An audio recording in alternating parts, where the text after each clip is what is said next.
क्या आप राज्य सरकार के कर्मचारी या पेंशनभोगी हैं और आपके मन में भी यही सवाल चल रहा है कि 8वें वेतन आयोग का असर आपकी सैलरी और पेंशन पर कब और कैसे पड़ेगा? केंद्र सरकार के कर्मचारियों को लेकर तो चर्चाएं तेज हैं, लेकिन राज्य कर्मचारियों के लिए तस्वीर अब भी पूरी तरह साफ नहीं है। क्या राज्यों को भी वेतन आयोग का लाभ मिलेगा? कितनी बढ़ सकती है सैलरी और पेंशन? और सबसे बड़ा सवाल, कब से लागू होगा नया वेतन ढांचा?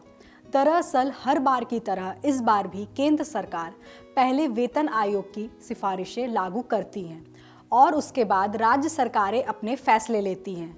लेकिन यह प्रक्रिया आसान नहीं होती और इसमें कई अहम सवाल जुड़े होते हैं।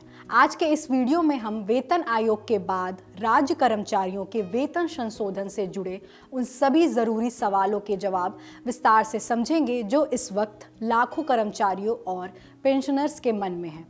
नमस्कार, मैं रिया दुबे और आप देख रहे हैं अमर उजाला। क्या राज्य सरकारें केंद्र के साथ ही वेतन आयोग की सिफारिशें लागू करती हैं? अक्सर ऐसा होता है कि जब केंद्र सरकार वेतन आयोग की सिफारिशें लागू करती है तो उसका फायदा सबसे पहले केंद्र कर्मचारियों को मिलता है। इसके बाद हर राज्य सरकार अपने स्तर पर फैसला करती है कि वह इन्हीं सिफारिशों को कब और कैसे लागू करेगी। नेक्स्ट निगम के payroll services director Ramachandran Krishnamurthy के मुताबिक राज्यों पर ऐसा करने की कोई कानूनी समय सीमा तय नहीं होती। यानी राज्य सरकारें अपनी आर्थिक स्थिति और बजट को देखते हुए यह तय करती है कि वेतन बढ़ोतरी तुरंत की जाए या कुछ समय बाद। इस वजह से कई बार केंद्र और राज्य कर्मचारियों के वेतन बढ़ने के बीच काफ़ी अंतर देखने को मिलता है।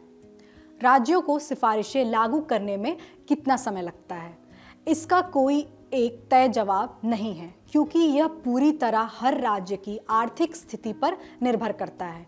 विशेषज्ञों के अनुसार कुछ राज्य केंद्र के फैसले के बाद 6 महीने से 1 साल के भीतर नया वेतनमान लागू कर देते हैं और ज़्यादातर मामलों में केंद्र के ढांचे का ही पालन करते हैं। लेकिन कई राज्य ऐसा तुरंत नहीं करते। वे पहले वेतन बढ़ोतरी से पड़ने वाले वित्तीय बोझ का आकलन करते हैं। इसके लिए राज्य सरकार अपना अलग वेतन आयोग गठित करते हैं। इस पूरी प्रक्रिया में 1 से 3 साल तक का समय लग सकता है।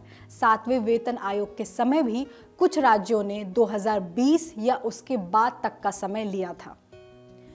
क्या राज्यों के लिए केंद्र के वेतन आयोग को मानना अनिवार्य है? नहीं, राज्यों के लिए केंद्र के वेतन आयोग को मानना जरूरी नहीं होता। हर राज्य को यह अधिकार है कि वह अपने आर्थिक स्थिति, आय और बजट को देखते हुए खुद का वेतन आयोग बनाए और उसी के आधार पर कर्मचारियों की सैलरी और पेंशन तय करे। इसी वजह से अलग अलग राज्यों में वेतन आयोग अलग स्तर पर चल रहे होते हैं। जैसे केरल में इस समय 11 वेतन आयोग लागू है, कर्नाटक में 7वां वेतन आयोग और पंजाब में 6ठा वेतन आयोग लागू है। इसका मतलब साफ है कि राज्य चाहे तो केंद्र के वेतन आयोग की सिफारिशें अपना सकते हैं, लेकिन वे इसके लिए बाध्य नहीं हैं। क्या राज्य कर्मचारियों की सैलरी हाइक और फिटमेंट फैक्टर केंद्र जैसा ही होता है? ज़्यादातर मामलों में यह काफ़ी हद तक समान होता है। All India NPS employees federation के मंजीत सिंह पटेल के मुताबिक भले ही केंद्र और राज्यों के वेतन आयोग अलग अलग हों, लेकिन वेतन का ढांचा लगभग एक जैसा रखा जाता है।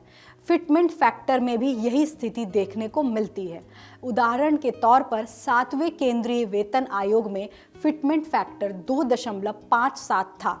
पंजाब के 6ठे वेतन आयोग में यह 2.59 रखा गया, जबकि उत्तर प्रदेश में यह 2.57 ही रहा। अब जानते हैं फिटमेंट फैक्टर क्या होता है।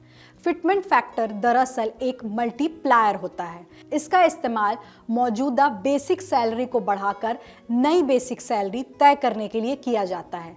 सीधे शब्दों में समझे तो आपकी मौजूदा बेसिक सैलरी को फिटमेंट फैक्टर से गुना किया जाता है और जो रकम निकलती है वही आपकी नई बेसिक सैलरी बनती है। इसका सीधा असर सिर्फ सैलरी पर ही नहीं बल्कि पेंशन पर भी पड़ता है। यानी फिटमेंट फैक्टर जितना ज़्यादा होगा उतनी ही सैलरी और पेंशन में बढ़ोतरी होगी। उदाहरण से समझते हैं।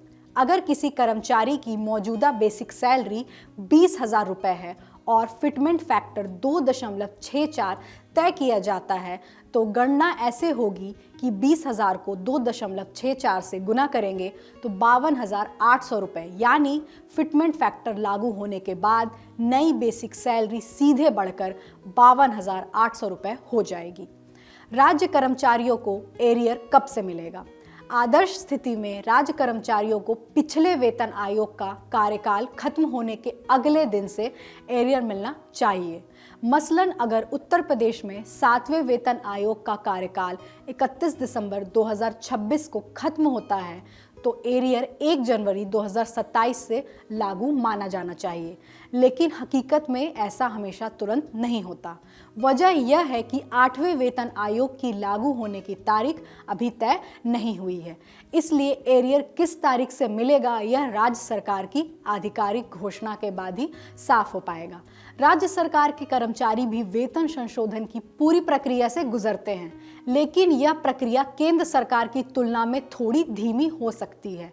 आमतौर पर राज्य सरकारें पहले एक सीमित या वेतन आयोग बनाती हैं, फिर उसकी रिपोर्ट का अध्ययन करती हैं और उसके बाद वेतन और एरियर लागू करने का फैसला लेती हैं। यानी प्रक्रिया केंद्र जैसी ही होती है, बस इसमें ज़्यादा समय लग सकता है।